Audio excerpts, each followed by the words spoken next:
ఒక కీడైన దరి చేరక నన్ను తండ్రిగా కాచావు, నీకు వందనాలు స్తోత్రాలయ్యా. ఎడారి వంటి జీవితంలో దేవుడు చేసిన ఆశ్చర్య కార్యాలు జ్ఞాపకం చేసుకున్నామండి.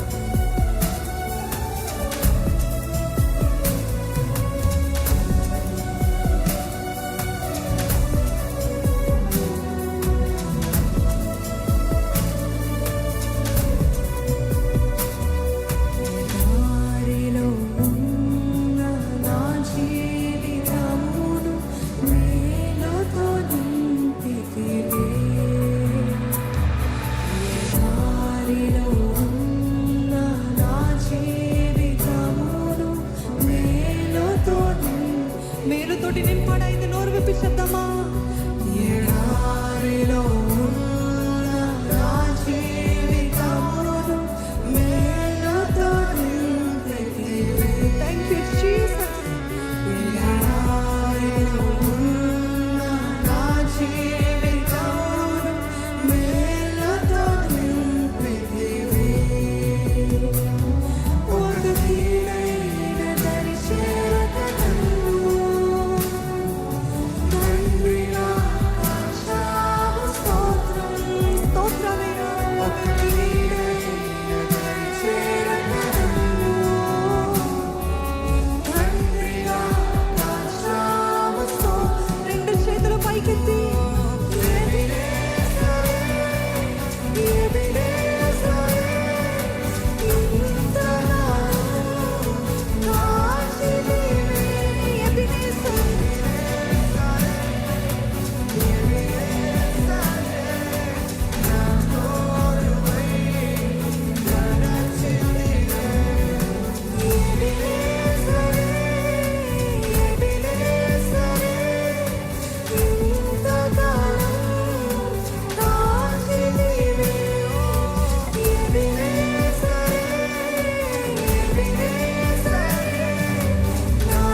లేని నా బ్రతుకుని నీ కృపతో నింపావు, నీకు వందనాలయ్యా. నీవు చూపిన ప్రేమను నేను పాడగా పదములే సరిపోవు తండ్రి. ఆయన ప్రేమ తలపోసుకుంటూ, ఆయన ప్రేమని తలంచుకుంటూ, ఒకప్పుడు ఆశ లేదు, అసలు నేను బ్రతుకుతానా అనుకున్న పరిస్థితిలో దేవా ఈరోజు నన్ను నిలబెట్టుకున్నావు, నీకు వందనాలయ్యా. నేను చచ్చిపోతే బాగుండు అనుకున్న పరిస్థితిలో దేవా మరణ పాశం నుండి నన్ను విడిపించి దేవా ఈరోజు నీ కృప చేత నన్ను బ్రతికించిన నీ ప్రేమను బట్టి నీకు వందనాలు ప్రభువా, స్తోత్రాలయ్యా. కృతజ్ఞత కృతజ్ఞత. ఎవరు కూడా మౌనం ఉండక ప్రతి మేలను పేరు వరుస్తున్నా దేవునికి స్తుతులు చెల్లిస్తారు.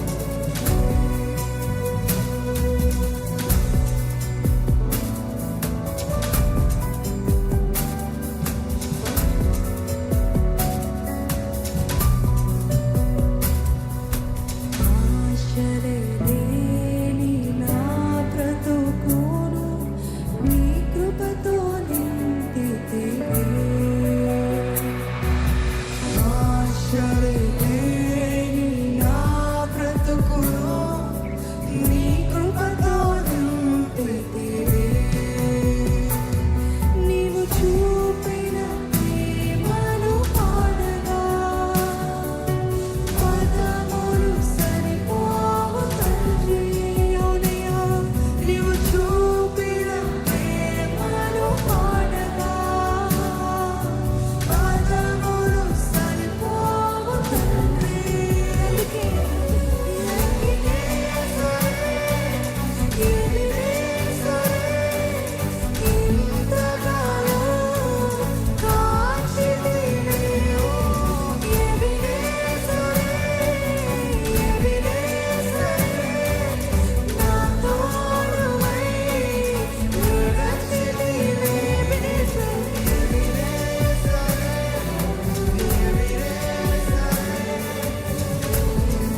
బలవంతుల్ని సిగ్గుపరచడానికి బలహీనులు ఎన్నుకునే దేవుడు అండి.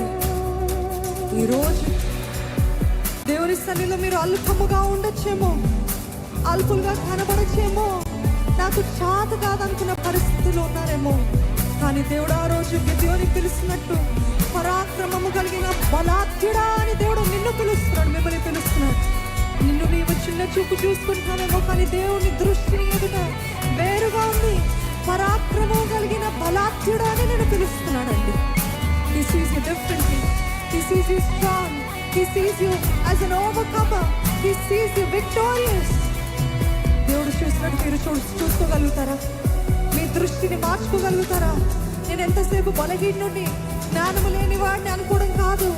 నా దేవుని దృష్టిలో నేను ఏ రీతిగా ఉన్నాను ఆ రీతిగా చూసుకుంటాను. You are precious in God's sight. నువ్వు ఎంతో విలువైన వ్యక్తివి దేవుని దృష్టిలో.